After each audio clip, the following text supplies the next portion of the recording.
அலைஹி வஸல்லம் அவர்களின் பிறப்பை முன்னிட்டு நடத்தப்படுகின்ற தொடர் சொற்பொழிவின் 7வது நாளான இன்று நபிகள் நாயகம் ஸல்லல்லாஹு அலைஹி வஸல்லம் அவர்கள் வாழ்க்கையிலே நடந்த சுகமான செய்திகளும் சோகமான செய்திகளும், சந்தோஷங்களும் துக்கங்களும், சிரிப்பும் அழுகையும் என்று முரண்பாடான இரண்டு விஷயங்களுக்கிடையில் நபிகள் நாயகம் ஸல்லல்லாஹு அலைஹி வஸல்லம் அவர்களின் அணுகுமுறை எப்படி இருந்தது என்பதை நாம் இன்றைக்கு பார்க்க இருக்கிறோம். கூடுமானவரை இக்கருப்பொருளில் தேவையான நமது படிப்பினைக்குரிய செய்திகளை சரியான கோணத்திலே பார்ப்பதற்கு, பயனுள்ள விஷயங்களை பேச கேட்க, தொடர்ந்து சிந்திக்க, அது குறித்து செயலாற்ற எல்லாம் வல்ல இறைவன் அருள் புரிவானாக என்கிற நல்ல துஆவோடு தொடங்குகிறேன். எனக்கு முன்னாலே உஸ்தாஸ் ஹம்மாத் அவர்கள் சொன்னது போல, நபிகள் நாயகம் ஸல்லல்லாஹு அலைஹி வஸல்லம் அவர்களுடைய ஒவ்வொரு அசைவும் இந்த உம்மத்திற்கான செய்தி. அவர்கள் நின்றால், அவர்கள் அமர்ந்தால், அவர்கள் படுத்தால், அவர்கள் பேசினால், அவர்கள் பார்த்தால், ஏன் அவர்கள் கொட்டாவை விட்டால், தும்மல் விட்டால், திரும்பி பார்த்தால், எல்லாமே இந்த உம்மத்திற்கு வாழ்வியல் கூறுகளில் படிப்பினைகளை சொல்லித் தருகிற அசைவுகளாகவே நபிகள் நாயகம் ஸல்லல்லாஹு அலைஹி வஸல்லம் அவர்களுடைய அசைவு இருந்தது. 63 ஆண்டு கால வாழ்க்கையில், குறிப்பாக பிந்தைய 23 ஆண்டு கால வாழ்க்கையில் நபி ஸல்லல்லாஹு அலைஹி வஸல்லம் அவர்கள் செயல்பட்ட எல்லா செயல்பாடுகளும் அவர்களாக செய்யவில்லை, அல்லாஹ் செய்ய வைத்தான். குர்ஆன் சொல்லுகிறது, அவர்கள் வாய் திறந்து வஹியை தவிர வேறு எதுவும் பேசியதில்லை. அவர்கள் எடுத்த முடிவுகள் வஹி சம்பந்தப்பட்டவை.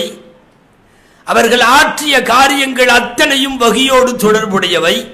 எனவே நபி ஸல்லல்லாஹு அலைஹி வஸல்லம் சந்தோஷமானாலும் துக்கமானாலும் முடிவு செய்தவன் ரப்புல் ஆலமீன். அவற்றிலே நமக்கான செய்தி பொதுவாக எல்லா அசைவுகளிலும் இருப்பதைப் போலவே இதிலும் இருக்கிறது. பொதுவாக மனித குலத்தை அல்லாஹ் சமயங்களில் சிரிக்க வைக்கிறான், சமயங்களில் அழ வைக்கிறான். புகழ்பெற்ற வீர அற்புதமான வசனங்களை உள்ளடக்கிய சூரா அந்நஜ்முடைய அத்தியாயத்தின் கடைசியில் தன்னை பற்றி சொல்லுகிற அல்லாஹ் வரிசையாய் தனது சிறப்பியல்புகளை பேசுகிற போது இப்படி ஒரு வார்த்தை சொல்லுகிறான், அவனே சிரிக்க வைக்கிறான், அவனே அழ வைக்கிறான். சிரிக்க வைத்தவன் அவன், அழ வைத்தவனும் அவன். மனித வாழ்வில் தவிர்க்கவே முடியாது. இந்த ரெண்டும் மாறி மாறித்தான் வரும். சுகமும் துக்கமும், நோயும் ஆரோக்கியமும், லாபமும் நஷ்டமும். யாருமே இந்த ஒரு தரப்பில் மட்டுமே பயணிக்க முடியாது. பிறப்பு முதல் இறப்பு வரை எனக்கு கவலை ஏற்பட்டதில்லை என்று ஒருவன் சொல்ல முடியாது. பிறப்பு முதல் இறப்பு வரை எனக்கு சந்தோஷமே இல்லை, நான் தொடர்ந்து கஷ்டப்படுகிறேன், யாரும் சொல்ல முடியாது. இன்பமும் துன்பமும், சுகமும் சோகமும் உலகத்தில் எல்லாருக்கும் மாறி மாறி வரும். நபிமார்கள் உட்பட, நல்லோர்கள் உட்பட எல்லாருக்குமான இந்த இரண்டு தன்மைகளில் நபிகள் நாயகம் ஸல்லல்லாஹு அலைஹி வஸல்லம் நடந்து கொண்ட விதத்தை பார்க்க இருக்கிறோம். பொதுவாக சுகம் வருகிற போது, இன்பம் வருகிற போது, துன்பம் வருகிற போது குர்ஆன் இதில் நாம் எப்படி நடந்துக்கணும்னு ஒரு சூத்திரம் சொல்லுகிறது, ஒரு தியரி. லிகைலா தஸு அலா மா ஃபாதகும் வலா தஃப்ரஹு பிமா ஆதாகும். போயிருச்சேன்னு ரொம்ப அப்படியே கவலைப்பட்டு நிராசையாகி உட்காந்துடவும் கூடாது, வந்துருச்சேன்னு ரொம்ப ஆட்டம் போடவும் கூடாது. இது குர்ஆனுடைய 2 வரி. லிகைலா தஸு அலா மா ஃபாதகும், தப்பி போனதன் மீது நீங்கள் உச்சகட்டமாக நிராசையாகாமல் இருப்பதற்காக, வலா தஃப்ரஹு பிமா ஆதாகும், உங்களுக்கு வந்ததை கொண்டு நீங்கள் மகிழ்ச்சியிலே ஆட்டம் போடாமல் இருப்பதற்காக. இந்த ரெண்டும் தான் இஸ்லாமிய பார்வையில் சுக துக்கங்களுக்கான அளவுகோல். போனதை நினைத்து லேசாக வருந்தலாம், அழுகலாம். ஆனால் காலம் முழுக்க போனதை நினைத்து கன்னத்திலே கை வைத்து அமர முடியாது.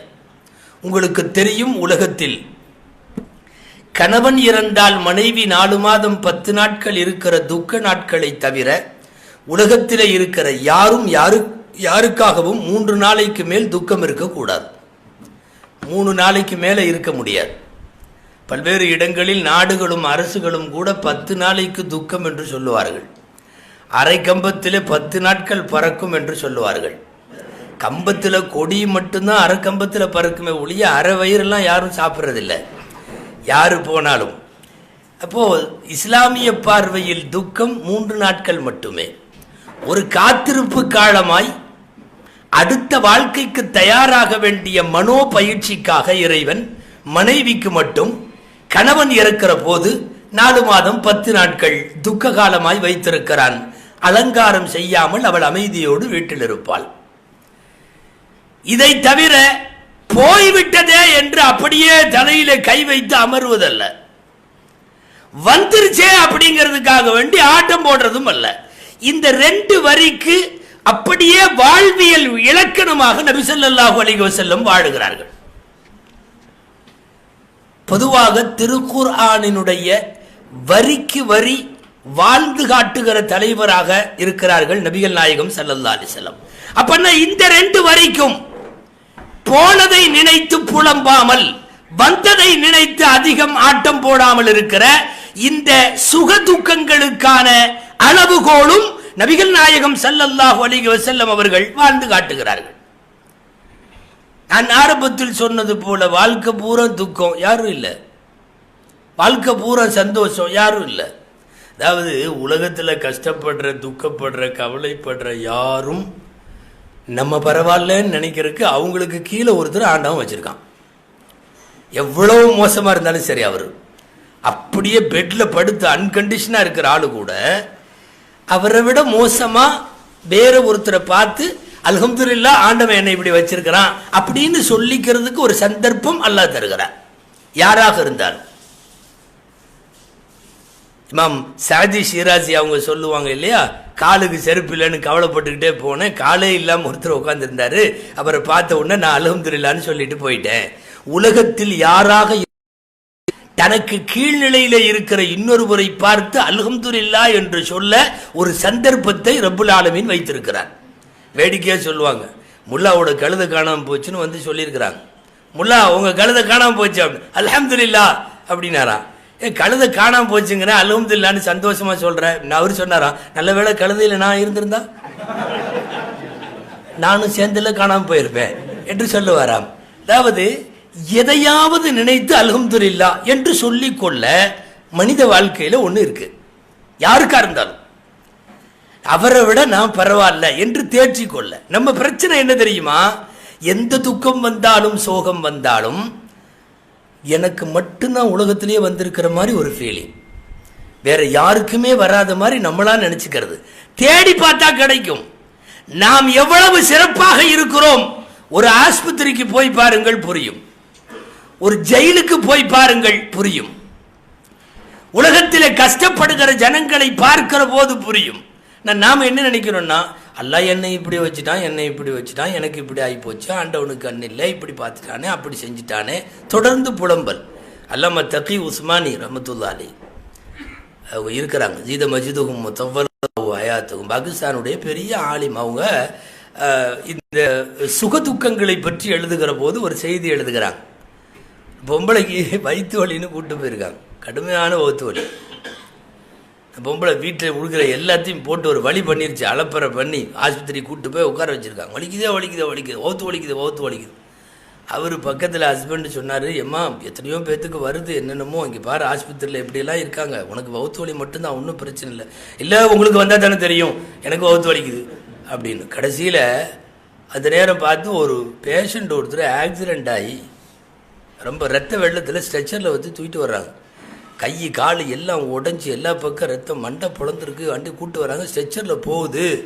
இவர் கணவர் இதான் சமயம் இந்த பொம்பளைக்கு சொல்கிறதுக்குன்னு சொல்லிட்டு மனைவிட்ட சொன்னார், அங்கே பாரு வவுத்து வலின்னு உட்காந்து அழுதுட்டு இருக்கிற, அங்கே பாரு அந்த ஆளை பாரு. அந்த ஆள் எட்டி பார்த்துச்சான், கை கால் எல்லாம் ரத்தத்தோட ஸ்ட்ரெச்சரில் எட்டி பார்த்துட்டு சொல்லிச்சான், அந்த ஆளுக்கு வவுத்து வலி இல்லை. கையில் கால் இல்லை, எல்லாம் சரி, மண்டையெல்லாம் புலந்துருக்கு ரைட்டு, அவருக்கு வவுத்து வலி இல்லை. தமிழ்ல தனக்கு வந்த வவுத்து வழி ஒரு இது சொல்லுவாங்க, வவுத்து வழி தனக்கு வந்தா தான் தெரியுங்கிற மாதிரி. உலகத்தில் எந்த சோகமான நிகழ்வு நடக்கிற போதும் நம் சோகத்தை அதைவிட மோசமான ஒரு சோகத்தை பார்த்து தேற்றிக் கொள்ளுவதற்குள்ள சந்தர்ப்பத்தை ரப்புல் ஆலமீன் வைத்திருக்கிறார். சுகமும் துக்கமும் வாழ்விலே மாறி மாறி வரக்கூடிய அம்சங்கள். சந்தோஷம் வர்றப்ப ஓவரா ஆட்டம் போடவும் கூடாது. காசு வந்துருச்சு சும்மா தலகால் புரியாம சொல்லுவாங்க இல்லையா, ஏதாவது ரொம்ப ஆட்டம் போட அவன் புது பணக்காரன் அப்படித்தான் அப்படிம்பாங்க. திடீர்னு வந்து நிறைய கல்ல ரம்பி போச்சுன்னு வைங்களேன், ரொம்ப ஆட்டம் போடுறது. குர்ஆன்ல இருக்குது, ரொம்ப காசு பணம் இருக்குது, செல்வ செழிப்பு இருக்குது, கஜானாக்கள் இருக்குதுன்னு ஆட்டம் போட்ட காரூனை பார்த்து நபிமார்கள் சொன்ன வார்த்தை லா தஃப்ரஹ் இன்னல்லாஹ லா யுஹிப்புல் ஃபர்ஹீன், மகிழ்ச்சியில ஆட்டம் போடாத. அல்லாஹ் அந்த மாதிரி ஆட்டம் போடுறவங்களை விரும்புறதில்லை. அதாவது மகிழ்ச்சியா இருப்பது வேறு, மகிழ்ச்சியில ஆட்டம் போடுறது வேற. நீங்க வித்தியாசம் விளங்கிடும். மார்க்கத்தில் மகிழ்ச்சியே இல்லை போல் இருக்கு, மகிழ்ச்சியெல்லாம் நிறைய இருக்கு. எல்லா சந்தர்ப்பங்களிலும் நாமும் மகிழ்ச்சியாய் பிறரையும் மகிழ்ச்சியாய் வைக்க வேண்டும், இதுதான் நபி வழி. ஆனா மகிழ்ச்சியில ஓவர துள்ளக்கூடாது, ஆட்டம் போடக்கூடாது. காரூன் எல்லாம் போட்ட மாதிரி காரூன்ட்ட சொன்னாங்க லா தஃப்ரஹ் இன்னல்லாஹ லா யுஹிப்புல் ஃபர்ஹீன். அழகான உபதேசம் காரூனுக்கு சொன்னது. அவனுக்கு மட்டுமல்ல, நம்ம எல்லாத்துக்குமே. அவனும் கேட்கல, நம்மளும் கேட்கல. வபுதகி ஃபீமா ஆதாக்கல்லாஹ் அத்தாரல் ஆஹிரா, அல்லாஹ் உனக்கு கொடுத்ததை வச்சு மறுமையை தேடிக்கோ. இந்த உலகத்துக்குன்னு அழிச்சு கிழிச்சு இது பண்ணிடாத, மறுமையை தேடிக்கோ. ஒல தன்ச நசீபக மின துன்யா, இது ரெண்டாவது உபதேசம். உலகத்தில் உன்னோட பங்கை மறந்துடாத. கடைசியாக போகிறப்போ ஒன்றும் இல்லை, கஃபன் துணி தவிர, இல்லையா? ஒ அஹ்சின் கம அஹ்சன் அல்லாஹு இலை, அல்லாஹ் உனக்கு செஞ்ச உபகாரம் மாதிரி நீ மற்றவங்களுக்கு செய்ய. இது 3. 4வது ஒலா தபுகில் ஃபசாத ஃபில் அர்த், பூமியில் விஷமத்தனம் பண்ணாத. இந்த அட்வைஸ் எல்லாம் சொன்னாங்க. இதனுடைய துவக்கம் என்ன தெரியுமா? லா தஃப்ரஹ் இன்னல்லாஹ லா யுஹிப்புல் ஃபர்ஹீன், மகிழ்ச்சியில ஆட்டம் போடாத. அவன் கேட்கல, கடைசியாக அவன் பூமியில போய்கொண்டே இருக்கிறான். ஆமா, வேற ஆழ்துளை கிணறு மாதிரிலாம் இல்லை, இந்த ஆழ்துளை கிணறு கியாமத்து வரையும் போகும். அந்த மாதிரி ஒரு ஃபஹஸஃப்னா பிஹி வ பிதாரிஹில் அர்த், நாம் அவனை பூமியால் உள்வாங்க செய்து விட்டோம் என்று அல்லாஹ் சொல்லுகிறான். மகிழ்ச்சி வருகிற போது ரொம்ப ஆட்டம் போடக்கூடாதுங்கிறது குர்ஆனில் உள்ள நபி ஸல்லல்லாஹு அலைஹி வஸல்லத்தினுடைய வழிமுறைகளில் உள்ள செய்தி. ஆட்டம் தான் போடக்கூடாது, மகிழ்ச்சியா இருக்கலாம். மகிழ்ச்சியா இருக்கிறதுக்கு அனுமதி உண்டு, சோகமா இருக்க அனுமதி உண்டு. சோகத்தில் நிராசையாக வேண்டாம், மகிழ்ச்சியில ஆட்டம் போட வேண்டாம். இந்த ரெண்டினுடைய அளவை புரிஞ்சுக்கணும். மகிழ்ச்சி கூடும், துக்கம் கூடும். மகிழ்ச்சியில் ஆட்டம் போடுவது கூடாது, துக்கத்தில் நிராசையாகுவது கூடாது. அவ்வளவுதான். சிரிக்கிறது அறவே சில பேர்லாம் இஞ்சி சாப்பிட்ட மாதிரி இருப்பாங்க எப்பவுமே. அறவே யாரை பார்த்தாலும் சிரிக்க மாட்டார். ஊரில் சொல்லுவாங்க சில பேர், அந்த சிரிச்சா கியாமத்து வந்துருவாங்க. சிரிக்கிறதே கிடையாது, உம்முன்னு இருக்கிறது. ஒன்று தெரிஞ்சுக்கணும், நபி வழி என்ன தெரியுமா? யாரை பார்த்தாலும் மலர்ந்த முகத்தோடு அணுகுவது. சிரிப்பு தான். பெருமானாருடைய வெற்றிக்கு பின்னால இருப்பது அவர்களின் புன்னகை, அவர்களின் சிரிப்பு. யாரை பார்த்தாலும், காஃபிரை பார்த்தாலும், எதிரியை பார்த்தாலும் முகமலர்ச்சியோடு, சொல்ல போனா சிறந்த சதகாக்கள் வரிசையில முகமலர்ச்சியோடு பிற மனிதர்களை சந்திப்பது என்பது உச்சகட்ட உயர்ந்த சதகாவாக ஹதீசுகளில் பார்க்கப்பட்டிருக்கிறது. அதே மாதிரி சோக நேரங்களில் அழுவதற்கும் அனுமதி உண்டு. அந்த அழுகை எல்லை மீறி ஒப்பாரியாய் மாற வேண்டாம், புலம்பலாக மாற வேண்டாம். அழுகலாமா? அழுகலாம். இது எல்லாமே அனுமதிக்கப்பட்ட நிலைகளில் நில்லுங்கள், அதை தாண்டாதீர்கள் என்பதுதான். ஸல்லல்லாஹு அலைஹி வஸல்லம் வழியிலேயே அவர்களிடம், அவர்களின் சபைகளில் சிரிப்புக்கு நகைச்சுவைக்கும் பஞ்சம் இல்லை, அழுகைக்கும் பஞ்சம் இல்லை. ஆனால் ரெண்டுல எது அதிகம்னா அழுகை தான் அதிகம். ஏன்னா அது குர்ஆனுடைய உசூல். ஃபல்யத்ஹகு கலீலன் வல்யப்கு கதீரா, அவர்கள் குறைவாக சிரிக்கட்டும், அதிகமாக அழட்டும். உலகத்தில் வாழுகிற நாட்களுக்கு தோதுவாக சிரிக்கட்டும், ஆகிரத்தின் நீளங்களுக்கு ஏற்பவர்கள் அழுகட்டும். அதனால் நபி ஸல்லல்லாஹு அலைஹி வஸல்லம் அவர்களினுடைய சபையில் மகிழ்ச்சிக்கும் இடம் இருந்தது, சிரிப்புக்கும் இடம் இருந்தது, அழுகைக்கும் இடம் இருந்தது. அதன் வழியிலேயே சஹாபாக்கள், தாபிஈன்கள், நல்லோர்கள் எல்லாருமே அப்படித்தான். நீங்க பிரபலமா கேள்விப்பட்டிருப்பீங்க, மார்க்க அறிஞர், பெரிய மார்க்க அறிஞர் ஹசன் பஸ்ரி ரஹ்மத்துல்லாஹி அலைஹி. ஹசன் பஸ்ரி அவங்க காலத்திலேயே வாழ்ந்த அவங்களோட நெருக்கமான நண்பர் அல்லாமா இப்னு சீரீன் ரஹ்மத்துல்லாஹி அலைஹி. இந்த கனவுகளுக்கு விளக்கம் சொல்லுவதில் உலக அளவில் இன்றைக்கு வரையும் விற்பன்னர் என்று சொன்னால் ஹசன் இப்னு சீரீன் ரஹ்மத்துல்லாஹி அலைஹி அவங்க தான். ரெண்டு பேரும் ஃப்ரெண்டு, ரெண்டு பேரும் நெருக்கம். ஹசன் பஸ்ரி, இப்னு சீரீன் ரெண்டு பேரும் சமகாலத்திலே வாழுகிறார்கள். ரெண்டு பேரும் அஹ்ல பைத்துகளுடைய குடும்பத்தில், ரசூல் ஸல்லல்லாஹு அலைஹி வஸல்லம் உடைய பாரம்பரிய குடும்பத்தில் வளர்கிறார்கள். வயசும் ரெண்டு பேர்த்துக்கும் ஒன்று, எல்லாமே ஒன்று. ரெண்டு பேர்த்துக்குமே அல்லாஹு தஆலா 80க்கு மேலே வயசு கொடுத்தா 80 சில்லற. ஒருத்தர் மௌத்தாகி 100வது நாள் இன்னொருத்தர் மௌத்தாகிறார். ஹசன் பஸ்ரி ரஹ்மத்துல்லாஹி அலைஹி வஃபாத் ஆகிறார்கள். நண்பர் இப்னு சீரீன் 100 நாள் கழித்து வஃபாத் ஆகிறார்கள். ரெண்டு பேருக்குமே ஏராளமான குழந்தைகள், அது இது எல்லாம். ஹசன் பஸ்ரி அவர்களின் சபையில் போய் பயான்ல உட்கார்ந்துட்டா அழுகாத ஒரு ஆள் இருக்க முடியாது. இப்னு சீரீன் ரஹ்மத்துல்லாஹி அலைஹி சபையில் உட்கார்ந்துட்டா சிரிக்காத ஒரு ஆள் கிடையாது. நேர்முரண். ரெண்டு பேரும் நண்பர்கள், நெருக்கமான நண்பர்கள். இப்னு சீரீன் சிரிக்க வைத்து விடுவார் எல்லாரையும், இவர் அழ வைத்து விடுவார் எல்லாரையும். ஹசன் பஸ்ரி ரஹ்மத்துல்லாஹி அலைஹி அவர்களினுடைய ஆன்மீக சொற்பொழிவுகளை பற்றி மார்க்க அறிஞர்கள் எழுதுவார்கள். சமயங்களில் பயான் முடிகிற போது 1-2 ஜனாசா விழுந்துரும், ஆகிரத்தை நினைத்து அவர்கள் அழ வைத்த அழுகையில். இப்போ இப்னு சீரீன்ட்ட போய் கேட்டாங்க, உங்கள் நண்பர் தான் ஹசன் பஸ்ரி, அவர் பயான் பண்ணால் அவரும் அழுதுகிட்டே பண்ணுறாரு, எல்லாரும் அழுகிறாங்க, சமயங்களில் இவ்வளவு அழுக வந்துடுது எல்லாத்துக்கும், ஆனால் உங்கள் சபையில் வந்தால் ஒரே சிரிப்பாக இருக்குது, எப்போ பார்த்தாலும் சிரிச்சு வச்சுக்கிட்டே இருக்கிறீங்க அப்படின்னு சொல்லி இப்னு சீரீன்ட்ட போய் கேட்டாங்க. இப்னு சீரீன் ரஹ்மத்துல்லாஹி அலைஹி சொன்னாங்க, இந்த ஆயத்தை ஓதுனாங்க. இப்போ நான் முதல்ல ஓதுன ஆயத்தை, சூரா நஜ்ம் ஓதிருக்கியா, வ அன்னஹு ஹுவ அத்ஹக வ அப்கா, அவனே சிரிக்க வைத்தான், அவனே அழ வைத்தான் அப்படின்னு வருது. அந்த ஆயத்தினுடைய முதல் பகுதியை நான் செய்கிறேன், ரெண்டாவது பகுதியை என் நண்பர் செய்கிறார். யாரு? ஹசன் பஸ்ரி. இந்த கேட்ட ஆள் அங்கேயும் போய் கேட்டார். சில பேர் இப்படி ஊரில் நிறைய பேர் இருக்காங்க, அதாவது இந்த அஜர்த்திட்டையும் கேட்டுறது, உஸ்தாதிட்ட கேட்டுறது, என்ன அர்த்தம் என்ன ஏதுன்னு கேட்டுருவார். கேட்டுட்டு அதே கேள்வி எடுத்துட்டு அந்த உஸ்தாதிட்டையும் போகிறது, என்ன சொல்கிறாங்கன்னு பார்க்கலாம் அந்த உஸ்தாத் அப்படின்ட்டு போகிறது. அதை மாதிரி நேரம் ஹசன் பஸ்ரிட்ட போய், உங்கள் நண்பர் தான் யார்? இப்னு சீரீன், அவ்வளோ அழகாக பேசுகிறார், அப்படி பேசுகிறதெல்லாம் ஸ்வீட்டாக இருக்குது, எல்லாரும் சிரிக்கிறாங்க இனிமையாக, உங்கள் சபைக்கு வந்த ஒரே அழுகையாக இருக்கே, என்ன ஏன் இப்படி அப்படின்னு சொல்லி அவங்க இப்னு சீரீனுடைய பேச்சுக்கு மறுப்பாய் இவங்க ஹசன் பஸ்ரி இவர் வந்தவர்கிட்ட கேட்குறாங்க, இங்கே பாரு, உங்ககிட்ட யாராவது வந்து தன்னுடைய சோகத்தை சொல்லி அழுதுட்டா நீ அவங்க மேலே இறக்கப்படுவியா பட மாட்டியா? ஆமாம், யாராவது அழுதா இறக்கம் வரத்தானே செய்யும். ரப்புக்கு முன்னாடி அழுதுட்டா நம்ம மேலே இறக்கம் வரும். நான் அந்த வேலையை தொடர்ந்து செய்கிறேன். என் நண்பர் செய்கிறதுலையும் தப்பில்லை, நான் செய்கிறதுலையும் தப்பில்லை. அந்த காலத்தில் இந்த பெருந்தன்மை இருந்தது. அப்படி சொல்லி முடித்து விட்டார்கள். சோகங்களை சொல்லுவதும் உண்டு, நகைச்சுவைகளை சொல்லுவதும் உண்டு. இந்த ரெண்டுமே நபிகள் நாயகம் ஸல்லல்லாஹு அலைஹி வஸல்லமுடைய சபையிலே பஞ்சமில்லாமல் இருந்தது. வெறும் நகைச்சுவையாகவே இருந்திருந்தால் மார்க்கம் விளையாட்டாய் போயிருக்கும். வெறும் அழுகையாகவே இருந்திருந்தால் வரட்டுத்தனமாக போயிருக்கும். ரொம்ப ட்ரையா, வறட்சியா, எப்ப பார்த்தாலும் அழுகுதான், அங்க கொஞ்சம் கூட சிரிக்கிறதுக்கோ முகமலர்ச்சிக்கோ அங்க எந்த வேலையும் இல்லை என்று வந்துவிடும். நபிகள் நாயகம் ஸல்லல்லாஹு அலைஹி வஸல்லம் புன்முறுவல் பூத்த முகத்திலே தான் அவர்கள் இந்த உலகத்தை வென்றார்கள், ஜெயித்தார்கள்.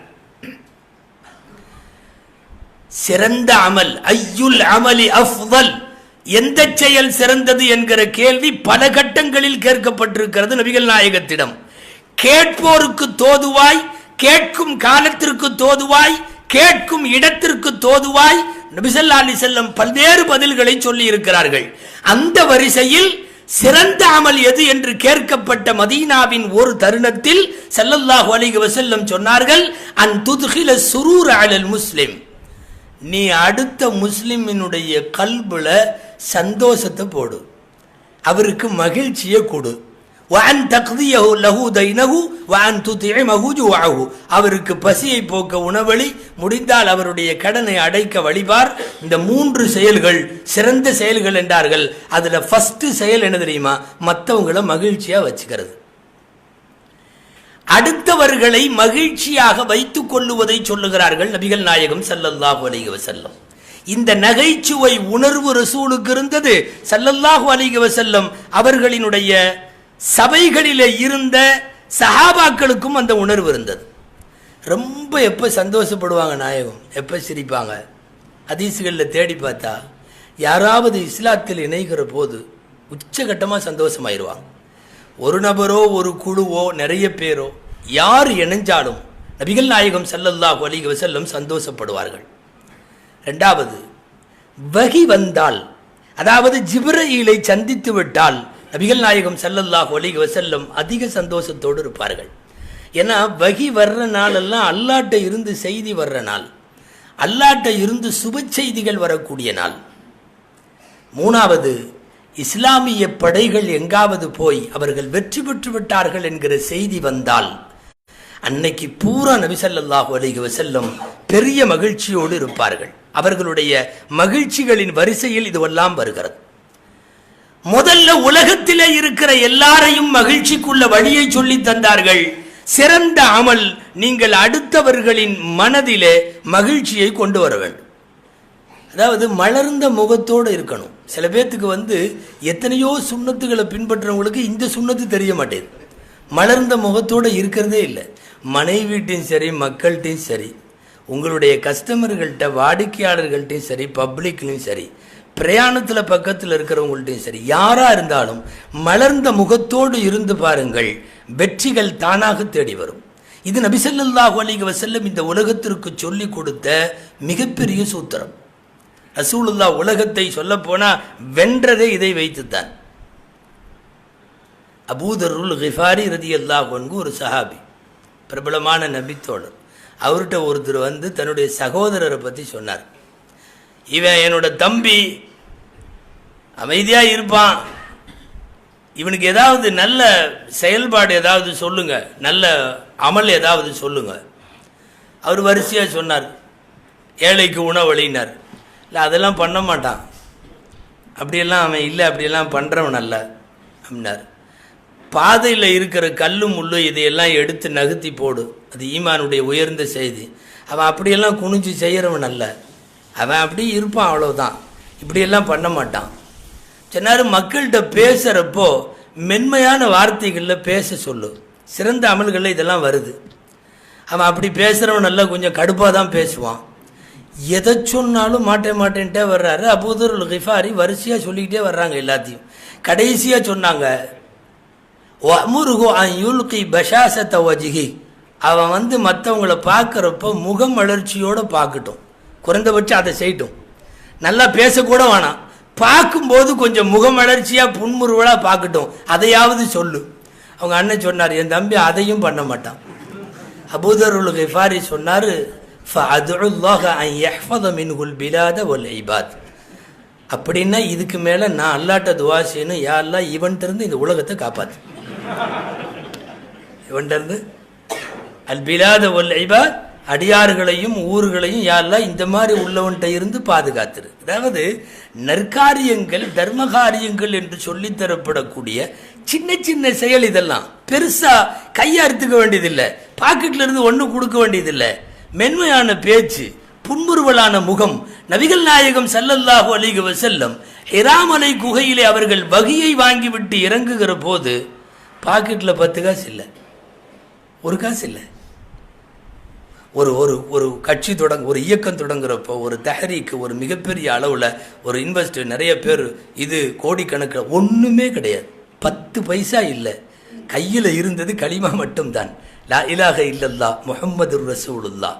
உலகத்தை ஒரு குறுகிய காலத்தில் நாயகம் வென்றெடுக்கிறார்கள் என்றால் மென்மையான பேச்சு, சாந்தமான அணுகுமுறை, அந்த புன்முறுவல் பூத்த முகம், எல்லாரையும் சந்தோஷமாக வைத்திருக்க வேண்டும் என்று நினைக்கிற அந்த நினைப்பு நபிகள் நாயகம் ஸல்லல்லாஹு அலைஹி வஸல்லம். ரொம்ப ட்ரையா இந்த மார்க்கம் இருக்க சொல்லல, கொஞ்சம் சந்தோஷமா சிரிப்பா அதெல்லாம் இருக்கலாம். பெருநாள் அன்னைக்கு 2 சிறுமிகள் பாடிட்டு இருந்தாங்க இல்லையா, சந்தோஷத்துல பாட்டு பாடிட்டு இருந்தாங்க.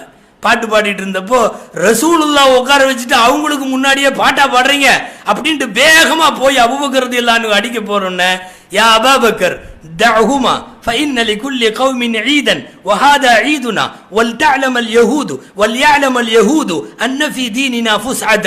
அபூபக்கர் விடுங்க அந்த 2 பிள்ளைகளையும், எல்லாத்துக்கும் ஒவ்வொரு பெருநாள் இருக்குது சந்தோஷமா கொண்டாடுறதுக்கு, நம்மளுக்கு இது பெருநாள், அதனால அந்த பிள்ளைங்க பாட்டு பாடட்டும் சந்தோஷமா இருக்கட்டும் விடுங்க. யூதர்கள் நம்மை பற்றி அதிக விமர்சனம் செய்கிற யூதர்கள் தெரிந்து கொள்ளட்டும், எங்கள் தீனிலேயும் விசாலத்திற்கும் பொழுதுபோக்கு அம்சத்திற்கும் விளையாட்டிற்கும் சந்தோஷத்திற்கும் எங்கள் மார்க்கத்தில் இடம் உண்டு என்று யூதர்கள் தெரிந்து கொள்ளட்டும் என்று சொன்னார்கள் ஸல்லல்லாஹு அலைஹி வஸல்லம். பெருநாள் அன்றைக்கு மகிழ்ச்சியை வெளிப்படுத்தக்கூடிய விளையாட்டுகள் இது போன்றவைகளை ஸல்லல்லாஹு அலைஹி வஸல்லம் ஊக்குவித்த பின்னணியில் சந்தோஷமான தருணங்களை மக்களுக்கு ஏற்படுத்தி தந்திருப்பதும் நபி வழிகளிலே அடங்கும். அதாவது மார்க்கத்தில் ஜிஹாது உட்பட பெரிய காரியங்களை கூட அழுதுகிட்டே வர்றதை ரசூலுல்லாஹ் விரும்பல. அழுதுகிட்டே போருக்கு வந்தாங்கன்னா அனுப்பிச்சு விட்ருவாங்க, நீ போயிரு, ஏன் இவ்வளவு கஷ்டத்தோடு வர்ற, போயிரு. ஹதீஸ்ல வருது இல்லையா, ஒரு சஹாபி அப்படி வந்தார், அம்மாவையும் அத்தாவையும் விட்டுட்டு வந்திருக்கார், வீட்டில் வந்து சொன்னார், நான் வரும்போது எங்கள் அம்மாவும் அத்தாவும் அழுதுட்டு இருந்தாங்க அப்படின்னு. ஸல்லல்லாஹு அலைஹி சொன்னாங்க, இர்ஜிஅ இலைஹிமா ஃபஅத்ஹிக்ஹுமா கமா அப்கைதஹுமா, நீ திரும்பி போய் நீங்கள் 2 பேரும் அவங்க 2 பேரையும் வரும்போது எப்படி அழ வச்சுட்டு வந்தையோ திரும்ப நான் போய் போருக்கு போகலன்னு சொல்லி சிரிக்க வை. பெற்றோரை சிரிக்க வைக்கிற ஒரு அமலுக்காக ஜிஹாத் என்கிற புனித போருக்கு வேண்டாம் என்று அனுப்பி வைக்கிறார்கள் என்பதை பார்க்க வேண்டும். பெற்றோரின் முகத்திலே மக்களை பார்த்து புன்னகை வந்தால் அந்த மக்கள் பாக்கியத்திற்குரியவர்கள், அவர்கள் பாக்கியத்திற்குரியவர்கள். பெற்றோரின் சிரிப்பு, பிள்ளைகளின் சிரிப்பு, பக்கத்து வீட்டானின் சிரிப்பு, பிறருடைய மகிழ்ச்சிக்கு நாம் காரணமாக அமைகிறோம் என்றால் எல்லாம் வல்ல அல்லாஹ் நம்மை அவர்களுக்கு முன்னால் அந்த மலர்ந்த முகத்தோடு வைத்திருக்கிற அந்த செயலுக்காகவே இறைவன் நம் அந்தஸ்தை உயர்த்துகிறான் என்று அர்த்தம். நபிகள் நாயகம் ஸல்லல்லாஹு அலைஹி வஸல்லம் ஒரு ஆன்மீக தலைவராய் சமய தலைவராய் உருன்னெல்லாம் உட்கார்ந்துருக்கல. எப்பவுமே ஸல்லல்லாஹு அலைஹி வஸல்லம் சபையில் நகைச்சுவைக்கெல்லாம் பஞ்சம் இருக்காது. ஹதீஸ்ல ஹத்தா பதத் நவாஜிதுஹு, கடவாய்ப்பற்கள் தெரியும் அளவுக்கு நாயகம் சிரித்தார்கள் அப்படின்னு நிறைய ஹதீஸ் வருது. தனியா அரபியில நூலெல்லாம் உண்டு, நபிகள் நாயகம் ஸல்லல்லாஹு அலைஹி வஸல்லம் சிரித்த தருணங்கள், அதே மாதிரி நபிகள் ஸல்லல்லாஹு அலைஹி வஸல்லம் அழுத தருணங்கள், அதெல்லாம் ஹதீஸ்ல உண்டு. சிரித்த தருணங்கள் நிறைய. அது சில நேரம் எல்லாம், அதாவது கடவாப்பல் தெரிகிற அளவுக்கு சிரிக்கிறதா இருந்தா அது மெல்லிய புன்னகை கூட அல்ல, நம்ம அடக்க முடியாம சிரிப்போம் இல்லையா. என்ன அஹாஹான்னு சத்தம் போட்டு சிரிக்க மாட்டாங்க ஸல்லல்லாஹு அலைஹி வஸல்லம். ஆனா அதிகபட்ச சிரிப்பிற்கு அடையாளம் அவர்கள் கடவாய்ப்பல் தெரிகிற அளவுக்கு அவர்களின் திருவாய் விரிந்திருக்கும், அந்த அளவிற்கு சிரிப்பார்கள் நாயகம் ஸல்லல்லாஹு அலைஹி வஸல்லம். சஹாபாக்கள்கிட்ட சொல்லிட்டு இருந்தாங்க, ஒரு ஹதீஸ் இப்படி அவங்க கடவாய்ப்பல் தெரிகிற அளவுக்கு சிரிச்ச பொழுதுகள்ல ஒரு பொழுது இது என்னன்னா, கடைசியா சொர்க்கத்துக்கு போற ஒரு ஆளை பத்தி சொல்லிட்டு இருந்தாங்க. சொர்க்கத்தினுடைய பாடத்தினுடைய ஹதீஸ்களை நீங்க பாத்தீங்கன்னா தெரியும், கடைசியா சொர்க்கத்துக்கு போறவனை பத்தி. அதுலயும் 2-3 விதமா வருது. அதுல ஒரு அறிவிப்பு இது என்னடா, ஒருத்தரை கூப்பிட்டு எல்லாம் விசாரிப்பான், பூரா விசாரிப்பான், கையில அமல் பதிவேடெல்லாம் கொடுத்தாச்சு, மலக்குகள்கிட்ட சொல்லுவான், அவனோட பெரிய பாவத்தை எல்லாம் விட்டுருங்க, சின்ன பாவத்தை மட்டும் இப்போ காட்டுங்க அவன்கிட்ட அப்படின்னு சொல்றான் அல்லாஹ். சின்ன பாவத்தை பூரா எடுத்து, இதை செஞ்சியா, ஆமா செஞ்சேன், இதை செஞ்சியா, ஆமா செஞ்சேன், எல்லாத்தையும். பொதுவாகவே விசாரணையில் நீங்கள் கேள்விப்பட்டிருக்கலாம், மறுமை விசாரணையின் போது 3 கேள்வி அல்லாஹ் கேட்பான், 3ட்டையும் நமக்கு பதில் கிடையாது, ஆமாங்கிறத தவிர வேற பதில் இல்லை. 1வது கேள்வி, அஹல் வலமக்க ஹஃபலதி, என்னுடைய அமலையெல்லாம் பதிவு செஞ்சு எழுதி வச்சிருக்காங்கல்ல, அவங்க ஏதாவது அநியாயமாக எழுதிட்டாங்களா அல்லாஹ் கேட்குறான். அநியாயமாக ஏதாவது எழுதி, அதாவது நீ சொல்லாத சொன்னதாவோ நீ செய்யாத செஞ்சதாவோ ஏதாவது எழுதியிருக்காங்களா? இல்லை, ஒத்துக்கிடும் பதில் இல்லை. 2வது கேள்வி, அல்லமக்க ஹஃபலத்திக்கு அப்புறம் அடுத்த கேள்வி அல்லாஹ் கேட்குறான், ஹல்லக்க மின் உதுரின், இதை செஞ்சிருக்கியே என்கிட்ட சொல்கிற அளவுக்கு தக்க காரணம் ஏதாவது இருக்கா? நான் இதனால் பண்ணிட்டேன் அதனால் பண்ணிட்டேன்னு இல்லை. 2 கேள்வியும் மாட்டியாச்சு. 3வது கேள்வி அல்லாஹ் கேட்குறான், ஹல்லக்க மின் அமலின் கைரி ஹாதா மஹ்ஃபியன், இங்கே எழுதப்படாத ஏதாவது நல்ல அமல் நீ மறைச்சு செஞ்சிருக்கியா? அதாவது மலக்குகளும் எழுதலை, யாரும் பார்க்கல, அப்படி ஏதாவது மறைவான அமல் செஞ்சிருக்கியா? இல்லை. 3 கேள்விக்கும் இல்லை. அதுக்கப்புறம் தான் விசாரணையில் நாம் தோற்பதும் ஜெயிப்பதும். இப்போ பாருங்க, கடைசியாக சொர்க்கத்துக்கு போகிற ஆளை பற்றி நாயகம் ஸல்லல்லாஹு சொல்கிறாங்க. அவரை கூப்பிட்டு சின்ன பாவத்தை பூரா காட்டியாச்சு. காட்டினா செஞ்சியா? ஆமாம் ஆமாம் ஆமாம் எல்லாம் சரி. கடைசியில் அல்லாஹ் என்ன பண்ணான், அந்த அடியான் மேலே இறக்கப்பட்டு உன்னோட இத்தனை பாவத்தையும் நான் நன்மையாக மாற்றிடுறேன்ட்டான். அல்லாஹ் அப்படி செய்வான். குர்ஆன்ல வருகிறது, யுபத்திலுல்லாஹு சய்யாத்திஹிம் ஹஸனாத்னு வருது. பாவத்தை பிடிச்சி நன்மையாக மாற்றுறது. ஒரு ஒரு ஒரு 100 பாவம் செஞ்சிருந்தாரு வைங்களேன், அது அப்படி 100 ஹஜ்ஜா மாற்றினா எப்படி இருக்கும்? அப்படி மாற்றியாச்சு. மாற்றின உடனே அந்த ஆள் டக்குன்னு கேட்குறேன், நான் செஞ்ச இன்னும் நிறைய பாவம் இருக்குதே எங்கன்னா? நம்மளும் கடவாய்ப்பல் தெரிகிற அளவுக்கு சிரிக்கிறோம். நபிகள் நாயகம் ஸல்லல்லாஹு அலைஹி வஸல்லம் இந்த மனிதனுடைய கதையை சொல்லிவிட்டு லஹிகன் நபியு ஹத்தா பதத் நவாஜிதுஹு, அப்போ ஸல்லல்லாஹு அலைஹி வஸல்லம் சிரித்தார்கள்.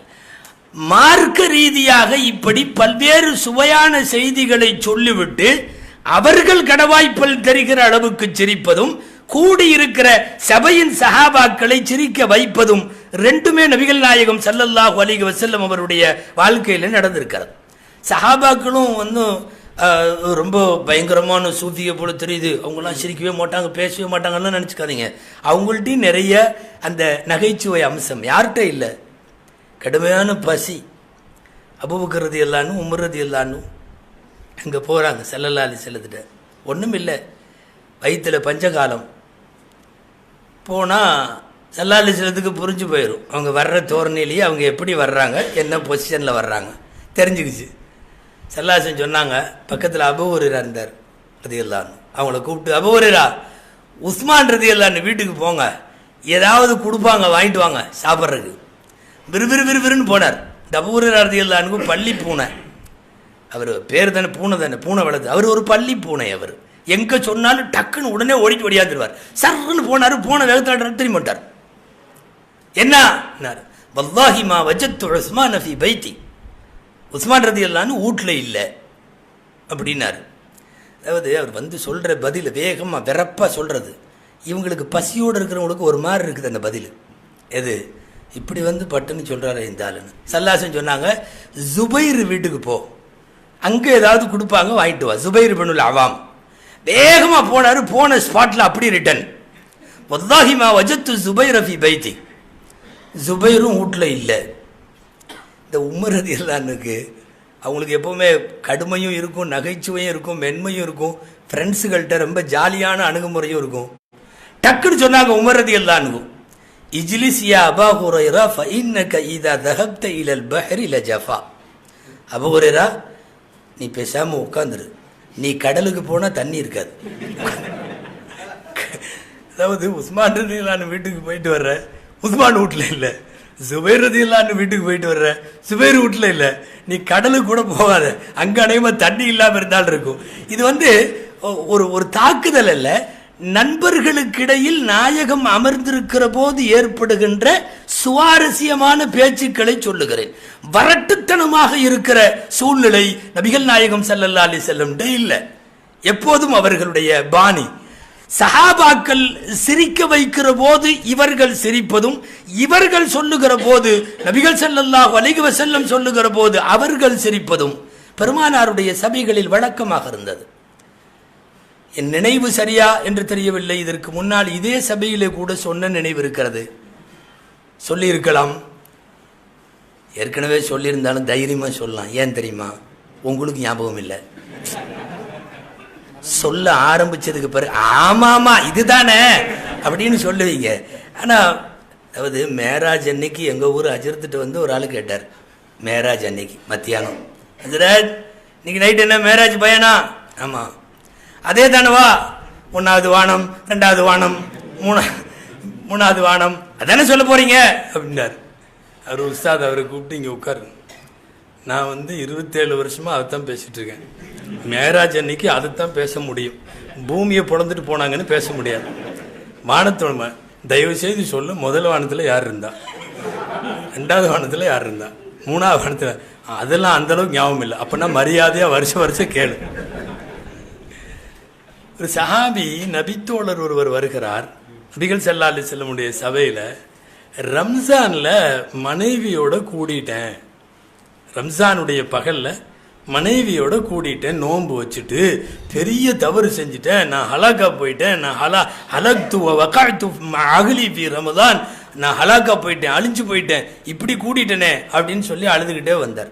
ஸல்லல்லாஹு அலைஹி வஸல்லம் நோன்பு காலத்தில் பகல் நேரத்தில் இப்படி வரம்பு மீறி மனைவியோடு இருந்து விட்டதால் அவர்கிட்ட சொன்னாங்க, ஒன்றும் பெரிய ஹலாக்கெல்லாம் இல்லை, வழி இருக்குன்னு. இதில் என்னன்னா, அந்த சஹாபி நுஐமான் என்று ஒரு அறிவிப்பில் வருகிறது, வேறு பெயரும் எழுதப்படுகிறது, ரொம்ப நகைச்சுவையானவர். எப்போ பார்த்தாலும் சில பேர்லாம் ஜோக் அடிச்சுக்கிட்டே இருப்பாங்க, அந்த மாதிரி உள்ளவர் அவர். அன்னைக்கு மட்டும்தான் வாழ்க்கையில் அழுதுருக்கார், பெரிய பாவத்தை பண்ணிட்டோமே மனைவி கூட சேர்ந்து அப்படின்னு சொல்லி. ஸல்லல்லாஹு அலைஹி வஸல்லம் சொல்லிட்டாங்கல்ல, ஒன்றும் பிரச்சனை இல்லை, அதுக்கு மார்க்கத்தில் கஃபாரா குற்ற பரிகாரம் பெனாலிட்டி இருக்கு, பண்ணிக்கலாம் அப்படின்னு சொன்ன உடனே பழைய நகைச்சுவைக்கு மாறிட்டார். சொல்லுங்க சொல்லுங்க என்ன அப்படின்னாரு. ஸல்லல்லாஹு அலைஹி வஸல்லம் சொன்னாங்க, அன் துஅதிக ரகபத்தன், நீ ஒரு ரகபா உரிமையிடணும். ரகபா, ரகபானா பிடரின்னு அர்த்தம், ஒரு அர்த்தம். ரகபானா அடிமைன்னு அர்த்தம். நாயகம் சொல்றது என்ன சொல்றாங்க தெரியுமா? ஒரு அடிமையை உரிமையிடணும்னு சொல்றாங்க. அன்துஅதிக ரகபா. இவர் சொன்னாரு, அவரு நகைச்சுவை சஹாபி மட்டுமல்ல, ரொம்ப ஏழையான சஹாபி, ரொம்ப ஏழை. அதனால சொன்னாரு, வல்லாஹி லா அம்லிகு இல்லா ஹாதிஹி ரகபா, என்கிட்ட இந்த ரகபா மட்டும்தான் இருக்குதுன்னாரு. பிடரிக்கும் ரகபான்னு சொல்றமா இல்லையா? இந்த ரசூலுல்லாஹ் 3 டைம் இவர்கிட்ட பேசிட்டு இருக்கிறப்ப கடவாய்ப்பல் தெரிகிற மாதிரி சிரிச்சாங்க. இந்த பதிலை சொன்ன உடனே கடவாய்ப்பல் தெரிகிற அளவுக்கு சிரிச்சாங்க. அப்புறம் சொன்னாங்க, அது இல்லைன்னா பரவாயில்ல, அடுத்து 2வது ஸ்டெப்பு ஸல்லல்லாஹு அலைஹி வஸல்லம் சொல்றாங்க, அன் தசூம ஷஹ்ரைனி முத்ததாபிஐன், 60 நோன்பு வைக்கணும். இந்த ஒரு நோன்புல பண்ண தப்புக்காக 60 நோன்பு தொடர்ந்து வைக்கணும். அப்போ அவர் ரசூலுல்லாஹ்ட்ட திரும்ப சொன்னாரு, அவுகானிய சௌமு ஹாதல் மௌக, நோன்பு தான் என்னை இந்த பாடுபடுத்தியிருக்குது. அதாவது ஒரு நோன்பு வைக்க போய் அதில் கண்ட்ரோல் இல்லாமல் ஏடா கூடமாயி அதில் நான் நிற்கிறேன். அப்புறம் 60 நோன்புனா ஸல்லல்லாஹு அலைஹி வஸல்லம் கடவாய்ப்பல் தெரியும் அளவுக்கு சிரித்தார்கள். 3வது ஸ்டெப்பு ஸல்லல்லாஹு அலைஹி வஸல்லம் சொன்னாங்க, பரவாயில்ல, அடிமை உரிமையிடுறதுக்கும் முடியல, அதே மாதிரி இதுவும் முடியல, ஒன்றும் பிரச்சனை இல்லை, அத்தகையும் சித்தின மிஸ்கீனா, 60 மிஸ்கீனுக்கு சாப்பாடு கொடுத்துருன்னார். அவர் டக்குன்னு சொன்னார், வல்லாஹி இன்னில மிஸ்கீன், அல்லாஹ் மேலே சத்தியமா நான் மிஸ்கீன்னார். 60 மிஸ்கீனுக்கு சாப்பாடு கொடுன்னா நானே பெரிய மிஸ்கீன்னார். அப்புறம் ஸல்லல்லாஹு அலைஹி வஸல்லம், சரி ஏதாவது பொது நிதியில் ஏதாவது வந்துச்சுன்னா பார்க்கலாம், அப்படி உட்காருன்னு சொல்லிட்டாங்க. வேற அலுவல்களிலே நாயகம் ஸல்லல்லாஹு அலைஹி வஸல்லம் ஈடுபட ஆரம்பித்து விட்டார்கள். சிறிது நேரத்தில் அபூ முன்திர் வீட்டில் இருந்து ஒரு அம்மா, ரொம்ப தான தர்மம் செய்யக்கூடிய அம்மா, ஒரு கூட நிறைய பேரிச்சம்பழம் கொடுத்துச்சு. ஸல்லல்லாஹு அலைஹி வஸல்லம் பேரிச்சம்பழம் சதக்காவா யாரோ கொண்டு வந்து கொடுத்த உடனே கூட நிறைய உள்ள பழத்தை வைத்து கொண்டு, எங்கப்பா அந்த ஆளு ரம்ஜான்ல பகல்ல ஏதோ கூடிட்டு வந்தாரு, அவரை கூப்பிடுங்க அப்படின்னு வந்துட்டாங்க. ஒரு கூடையை பார்க்கிறார், பேரிச்சம்பழம் நிறைய இருக்கு, ரசூலுல்லாவையும் பார்க்கிறார். 60 மிஸ்கினுக்கு நீ கொடுக்கணுமா இல்லையா? இந்த கூடையை பூரா எடுத்துட்டு போய் 60 பேத்துக்கு பங்கு போட்டு கொடுத்துரு அப்படின்னா எடுத்துட்டு போக வேண்டியதானே. அவர் போகல. அவர் நின்றுட்டு சொல்றாரு, யா ரசூலல்லாஹ், வல்லாஹி மபைனல் அபத்தை ஹாதிகில் மதீனா அஹ்வஜ மின் அஹ்லி, இந்த மதீனாவினுடைய 2 மலைகளுக்கு இடையில இந்த டோட்டல் மதீனால வாழ்ற முக்கியமே ஒழிய பரிசீலனைக்கு வச்சு கொடுக்கணுங்கிறது முக்கியம் அல்ல. இது ஜகாத்து சம்பந்தமாக, டிஸ்ட்ரிபியூஷனில் இது சம்பந்தமாக நிறைய பேச வேண்டியது இருக்கிறது. ஹைர், நபிகள் நாயகம் ஸல்லல்லாஹு அலைஹி வஸல்லமுடைய சபைகளில் நகைச்சுவைக்கு பங்கமில்லை, பஞ்சமில்லை, சந்தோஷத்துக்கு பஞ்சமில்லை. அவர்களும் மகிழ்ச்சியாக இருந்து மற்றவர்களையும் மகிழ்ச்சியாக வைக்கிற வேலையை மிக அழகாக செய்திருக்கிறார்கள் நபிகள் ஸல்லல்லாஹு அலைஹி வஸல்லம். மறுபக்கம் சோகமான தருணங்களில், துக்கமான தருணங்களில் நபி ஸல்லல்லாஹு அலைஹி வஸல்லம் இந்த உம்மத்திற்கு அந்த தருணங்களில் நிறைய பாடங்களை கொடுத்திருக்கிறார்கள். ஏன்னா துக்கங்களை எதிர்நோக்குகிற நமக்கு பல்வேறு விதமாக இருக்கிறது. நாயகம் ஸல்லல்லாஹு அலைஹி வஸல்லத்தினுடைய சோகமான தருணங்கள்னா அவங்க ரொம்ப தேம்பி தேம்பி அழுகிற தருணங்கள் பல உண்டு. அதில் முதல் தருணம் அவர்களுடைய இரவு தொழுகை. கண்ணீர் இல்லாமல் பெருமானாருடைய இரவு தொழுகை கடக்காது. அழுகிறவங்க யாராவது தஹஜ்ஜத்தில் அழுது பாருங்க, அதனுடைய டேஸ்ட் புரியும். நபிகள் ஸல்லல்லாஹு அலைஹி வஸல்லம் ஆயிஷா அம்மா சொல்றாங்க, அவங்க சஜிதாவுக்கெல்லாம் போயிட்டு வர்றப்போ கீழே தண்ணி இருக்கும், அந்த அழுத கண்ணீர் இருக்கும். சில நேரங்களில் சஜிதாவிலே அழுவார்கள். யா முகல்லிபல் குலூப் சப்பித் கல்பி அலா தீனிக் என்ற துஆவை சொல்லிக் கொண்டு அழுவார்கள். சமயங்களில் அப்படியே இருப்பார்கள். ஏதாவது மூச்சு போய்விட்டதோ என்று நான் நினைக்கிற அளவுக்கு நபிகள் ஸல்லல்லாஹு அலைஹி வஸல்லம் சஜிதாவிலே இருந்திருக்கிறார்கள் என்றெல்லாம் அறிவிப்பு. தஹஜ்ஜத் தொழுகையிலே கடுமையாக அழுகுவார்கள் ஸல்லல்லாஹு அலைஹி வஸல்லம். யுத்தகலங்களின் போது இஸ்லாமியர்களின் வெற்றிக்காக அழுவார்கள் ஸல்லல்லாஹு அலைஹி வஸல்லம். பத்ர்ல அழுது போய் அபூபக்கர் ரலியல்லாஹு அன்ஹு ஆறுதல் சொன்னாங்க. அல்லாஹ்வின் தூதரே, நீங்க இந்த அளவுக்கு அழுக வேணாம். ஹஸ்புக யா ரசூலல்லாஹ் ஃபஇன்னல்லாஹ லா யுனாஷிதுக், அல்லாஹ் உங்களை கைவிட மாட்டான், நீங்க அழுதது போதும் என்று அபூபக்கர் ரலியல்லாஹு அன்ஹு ஆறுதல் சொல்லுகிற அளவுக்கு அழுதார்கள். மழை தொழுகை, கிரகண தொழுகை போன்ற எத்தனை தொழுகைகள் விசேஷ தொழுகை நடந்ததோ அந்த தொழுகைகளில் எல்லாம் நபிகள் ஸல்லல்லாஹு அலைஹி வஸல்லம் தாரை தாரையாய் கண்ணீர் வடிக்கிற அளவுக்கு அழுதிருக்கிறார்கள். சில நேரம் யாரையாவது குர்ஆன் ஓத சொல்லி கேட்பார்கள். அதில் உள்ளத்தை உருக்குகிற வாசகம் வருகிற போது அவர்கள் கட்டுப்பாட்டை மீறி அழுது விடுவார்கள். அப்துல்லா இப்னு மசூத் ரலியல்லாஹு அன்ஹு அவர்களை ஓத வைத்து இவர்கள் கேட்டுக்கொண்டிருக்க வஜினா பிக அலா ஹாஉலாஇ ஷஹீதா, சூரத்துன் நிசாவினுடைய ஒரு வசனம், நபியே உம்மை மறுமையிலே மக்களுக்கு சாட்சியாளராக கொண்டு வருவேன் என்று அல்லாஹ் சொல்லுகிற இடத்தில் விசும்பி அழுது விட்டார்கள். நிறுத்த சொல்லி தேம்பி அழுது விட்டார்கள் நபி ஸல்லல்லாஹு அலைஹி வஸல்லம். எனவே குர்ஆனை ஓதுகிற போதும் கேட்கிற போதும் அவர்களுடைய அழுகை மிக அதிகமாக இருந்திருப்பதை ஹதீஸ்களிலே வருகிறது. இதை தாண்டி சொந்த பந்தங்கள், குடும்பத்தினர்கள், சஹாபாக்களினுடைய இறப்பின் போது அழுதிருக்கிறார்கள் நபிகள் நாயகம் ஸல்லல்லாஹு அலைஹி வஸல்லம். குறிப்பா அவங்களுடைய 4 மக்கள்ல 3 மக்கள் இறந்த போது, அதாவது மொத்த 7 மக்கள்ல ஃபாத்திமாவை தவிர 6 பேர் இறந்துட்டாங்க இல்லையா. காசிம் இறந்து விட்டார் குழந்தையில், அப்துல்லா இறந்து விட்டார் குழந்தையில், இப்ராஹிம் இறந்து விட்டார் குழந்தையில். 3 ஆண் மக்கள் இறந்தாச்சு. 3 பெண் மக்கள், ஜைனப் இறந்து விட்டார்கள், ருக்கையா இறந்து விட்டார்கள், உம்மு குல்சூம் இறந்து விட்டார்கள், ஃபாத்திமா தவிர இவங்க 6 பேரும் இறந்தாங்க இல்லையா. இந்த 6 பேரில் சில பேர் குழந்தையாக இருக்கிற போது பெருமானாருடைய மடியிலேயே அவர்கள் அழுத போது, அவர்கள் உயிர் பிரிந்த போது நபி ஸல்லல்லாஹு அலைஹி வஸல்லம் அழுதிருக்கிறார். குறிப்பா அவங்களுடைய குழந்தை இப்ராஹிம் 18 மாதம், கிட்டத்தட்ட 2 வருஷம், அவ்வளோதான் அந்த குழந்தை. மாரியா அல் கிப்தியா என்கிற பெண்ணுக்கு பிறந்தவர்கள். நாயகம் மதீனாவுக்கு வெளியில் தங்க வைத்திருந்தார்கள் அந்த பெண்ணை. குழந்தை பிறந்திருந்தது. நபி ஸல்லல்லாஹு அலைஹி வஸல்லம் மாலை நேரத்தில் பார்ப்பதற்கு போவார்கள். போய் பார்த்துட்டு வருவாங்க குழந்தைய. அனஸ் ரலியல்லாஹு அன்ஹு கூட போவாங்க. அனஸே சொல்கிறாங்க, நான் அன்னைக்கு போனேன் ரசூலுல்லாஹ் கூட. அந்த வீட்டுக்கு போகிறதுக்கு முன்னாடி ஒருத்தர் இந்த பொற்கொள்ளர், இந்த பற்ற மாதிரி வச்சு ஊதுவாங்கள்ல, புகையெல்லாம் பறந்துட்டு இருக்கும், அந்த இது இருந்துச்சு. நான் முன்னாடி ஓடி போய் ரசூலுல்லாஹ் வர்றாங்க, நிறுத்து இந்த புகையெல்லாம் நிறுத்து அப்படின்னு சொன்னேன். அவர் நிறுத்திட்டார். நாயகம் வருவதற்கு நான் வழி செய்து கொடுத்தேன். உள்ளே போய் உட்காந்தோம். குழந்தையை எடுத்து நபி ஸல்லல்லாஹு அலைஹி வஸல்லம் இப்ராஹிமை மடியில் வைத்திருந்தார்கள். மடியில் வச்சிருக்கிறப்போ அந்த குழந்தை தேம்புது. அந்த குழந்தைக்கு சக்கராத்தினுடைய அந்த மூச்சிறைப்பு வருகிறது. நபி ஸல்லல்லாஹு அலைஹி வஸல்லம் கையில் வைத்திருக்கவே ரூஹு பிரிகிறது. அழுகிறார்கள். பின்னாலே சஹாபாக்கள் 4-5 பேர் இருக்கிறாங்க. அனஸ் ரலியல்லாஹு அன்ஹு இருக்கிறாங்க. ஸல்லல்லாஹு அலைஹி வஸல்லம் அழுதார்கள். ஒரு தாம் பெத்த புள்ள தாம் மடியிலேயே ரூஹு போகிறப்போ எந்த தந்தை அழுதார்கள். அப்துர் ரஹ்மான் இப்னு அவுஃப் ரலியல்லாஹு அன்ஹு கேட்டார்கள், அலம் தன்ஹ யா ரசூலல்லாஹ் அனில் புகா, நாயகமே நீங்கள் அழக்கூடாது என்று எங்களை தடுத்திருக்கிறீர்களே அப்படின்னு கேட்டாங்க. நபி ஸல்லல்லாஹு அலைஹி வஸல்லம் சொன்னாங்க, ஹாதிஹி ரஹ்மத்துன் ஜஅலஹல்லாஹு ஃபீ குலூபில் முஸ்லிமீன், இந்த அழுகை உள்ளத்தில் இருக்கிற ரஹ்மத்துப்பா, இந்த அழுகை எல்லாத்துக்கும் வரத்தான் செய்யும். இந்த அழுகை ரஹ்மத்து, இது கிருபை, கருணை, பிரியம், அதுல வர்ற அழுகை இது வரத்தான் செய்யும். எந்த அழுகை கூடாது? வாயில சொல்லிக் கொண்டு அழுகிற ஒப்பாரி கூடாது, கையில அடித்துக் கொண்டு அழுகிற அழுகை கூடாது.